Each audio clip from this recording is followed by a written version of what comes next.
সুপ্রিয় দর্শক শ্রোতা, আজ মাকে নিয়ে কিছু কথা আলোচনা করতে চাই। প্রতিটি মানব শিশুর মা থাকে। মাই তাকে পেটে ধারণ করে।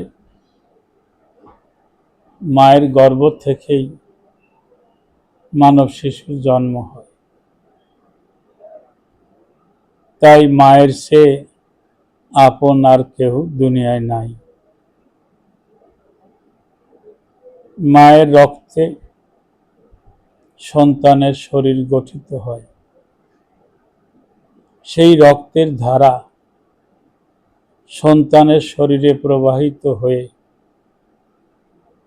সন্তান জন্মলাভ করার পরে প্রতিটি মানব সন্তান আস্তে ধীরে বড় হতে থাকে। মায়ের কষ্ট পেটে থাকার সময়, মায়ের কষ্ট প্রসবের সময়, মায়ের কষ্ট লালন পালন করার সময়, জীবনের সাথে মায়ের সম্পর্ক অবিচ্ছেদ্য। এমন আপনজন দুনিয়াতে আর হয় না। বাবার শ্রমে, বাবার ঘামে যে সন্তান লালিত পালিত হয়, সেই সন্তান পিতার কাছেও ঋণী, কিন্তু মায়ের কাছে আরো অধিক ঋণী।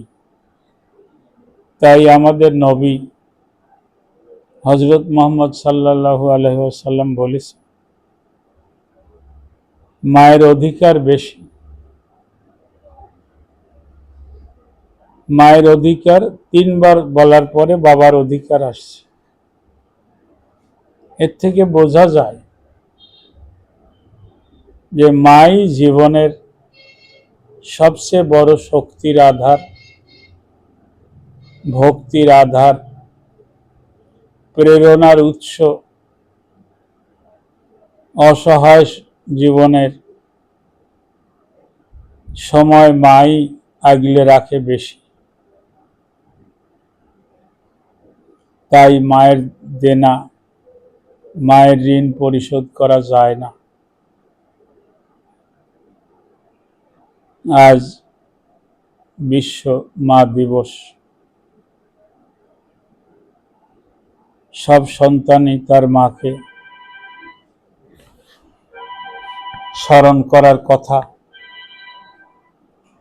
আমার মা ছিল, দুনিয়াতে নাই। 2014 সালের 22শে জানুয়ারি আমাদেরকে রেখে চলে গেছে না ফেরার দেশে।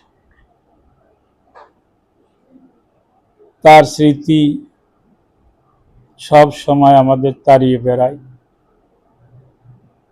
সেই ছোটবেলার খেলাধুলার সময় মাঠের থেকে আসা, খেলার মাঠের থেকে ফিরে মার কোলে বসে খাওয়া, মার হাতের খাবার সবারই মনে থাকার কথা। আমার তো মনে পড়ে মা যেভাবে যত্ন করে মা লালন পালন করেছে, সেটা কখনো ভোলার নয়। তাই আজকের এই দিনে সকলের উদ্দেশ্যে একটা কথাই বলতে চাই, সেটা হলো